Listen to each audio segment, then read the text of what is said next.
మీరు లెక్క కట్టుకోండి. సంవత్సరానికి 365 రోజులు గెలిచిన అభ్యర్థి 5 సంవత్సరాలు సర్పంచ్ గా ఉంటాడు. 5 సంవత్సరాలు సర్పంచ్ గా ఉంటే 1825 రోజులు అవుతుంది. 1825 రోజులు అవుతుంది.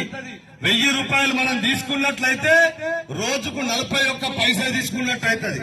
ఒక్క రోజుకు 41 పైసా తీసుకున్నట్లయితుంది. పిచ్చగానికి కూడా 41 పైసా తీసుకోడు. ఓటుకు 2000 ఇస్తే 91 పైసా అవుతుంది. ఓటుకు 2000 ఇస్తే ఒక్క రోజుకు 91 పైసా అవుతుంది.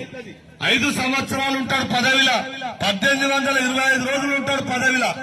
ఓటుకు 5000 ఇచ్చినా కూడా 1825 రోజులకు ₹2.72 కొత్తలవుతుంది. ₹2.72 కొత్తలవుతుంది. బిచ్చగాడు కూడా తీసుకుంటలేడు. ఇప్పుడు బిచ్చగాడు ఏమనుకుంటాడు? రూపాయి అని అంటలే, 10 రూపాయలు అంటాడు, 20 అంటాడు. మరి మనము 5000 తీసుకొని ఓటేసినా కూడా ₹2.70 కొత్తలు అవుతుంది ఒక్క రోజుకు.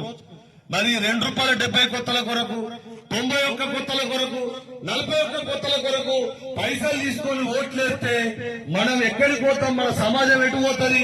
మరి మనకు డబ్బు ఇచ్చిందంటే మనం పిచ్చగలం అవుతాం. ఓ రోజు ఎవరు పోతుంది, ఓ సర్పంచ్ సాబ్ పెంచినత్తలేదు అని అడతారు, ఇప్పిస్తా అంటారు. ఒక్కసారి